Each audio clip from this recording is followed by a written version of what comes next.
What's up, gamers? It's Old School Fool, and once again, you guys know that I'm all about the classic goodness. Now, as of late, we've been seeing a lot of retro clone type systems, and you know what? It's my job to bring you guys the latest news on the old school.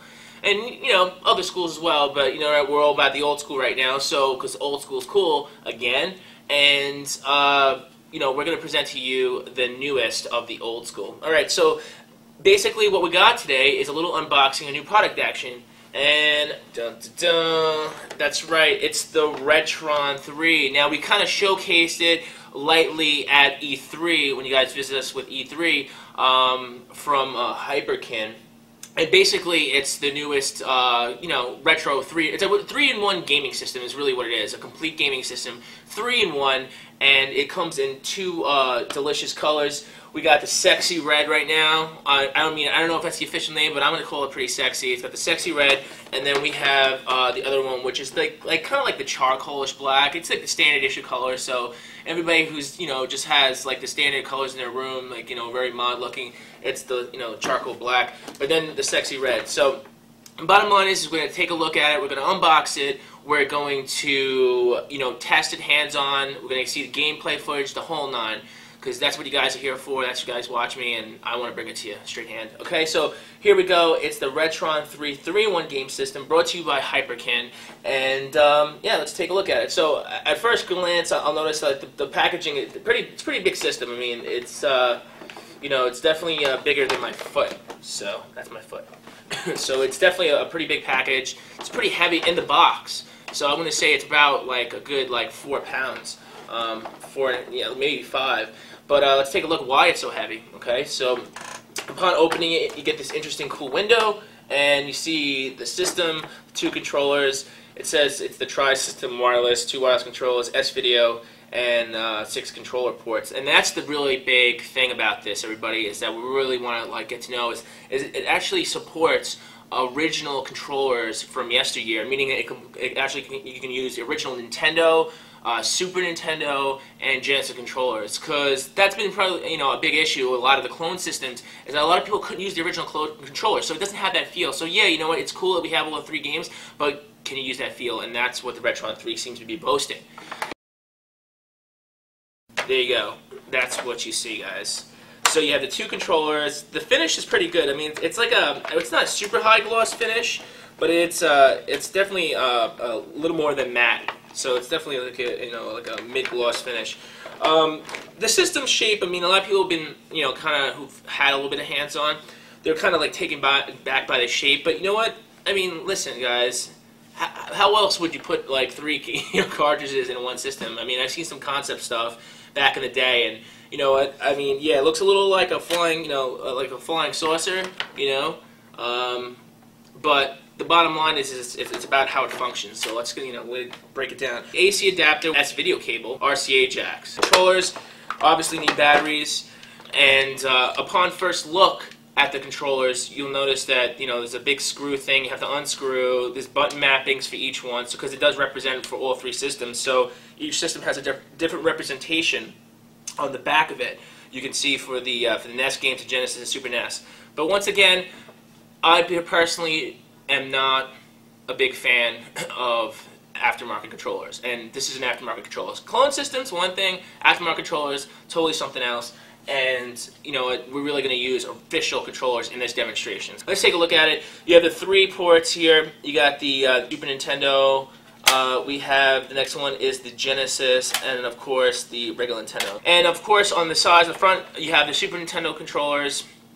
On the other side, you have the original Nintendo controllers, and on the other side you have the Genesis controllers. Everything's clearly labeled, so it's pretty self-explanatory. It's they've done a really good job of presenting what you're going to be doing here.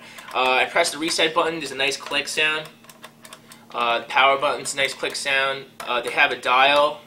It's really kind of weird. The first dial is the NES, and then the other one is the Genesis, and then the other one is the Super Nintendo. So kind of breaking in the middle. Genesis has always, been the little lost brother in the middle, We're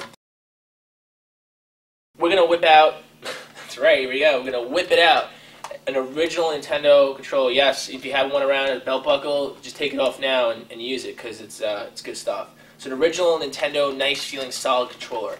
Alright, so here we go. We're going to put it on the player 1 port, NES controller 1.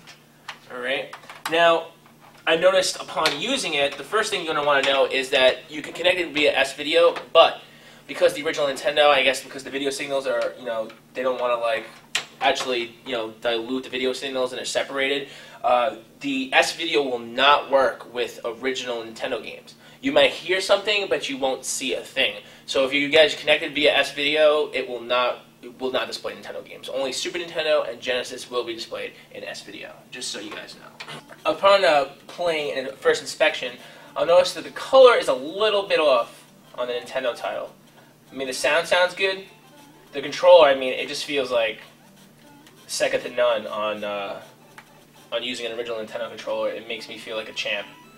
So yeah, so it definitely works. Like I said, the palette is a little off a little bit, so I noticed even with the villain character, the palette's a little off.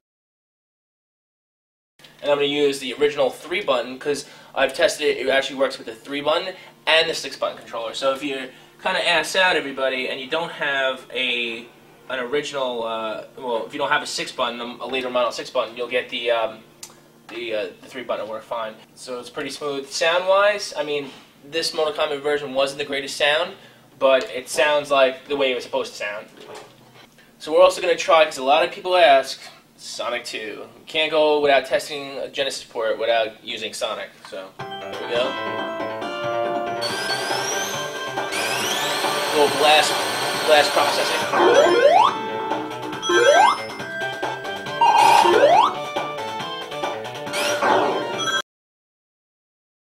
There you have it, everybody. That is now connected via S-Video, and as you can see, everything's a lot brighter. It's a lot sharper. I'm actually somewhat impressed with. I have to, of course. There's just no way in the world that I'm not going to use Gabby J. What? Come on, Gabby J wants it. Oh, getting hammered by Gabby. This color looks a little different. I've noticed a little yellows, a little bit, but off the top of my head, it probably might be different if it wasn't S-Video, because you got to remember the original Super Nintendo was not S-Video. Alright, gamers, so that pretty much concludes the Retron3 3-in-1 gaming console. Now, as you can see, I mean, it's not original systems, but does it cater well to classic titles? I personally think it does. I mean, for something to be represented in a Super Nintendo, Nintendo, and Genesis an all-in-one system without buying, like the collectible systems for a lot more, I definitely think it's a worthwhile purchase. If you guys want to know compatibility-wise, we haven't tested with everything, and it's really impossible for us to test it with everything. So if you guys want to go directly to dosreviews.com. You guys can share. We're going to have an actual section in the forum where you guys can share some compatibility issues if you guys come across it. So we're going to make it an official compatibility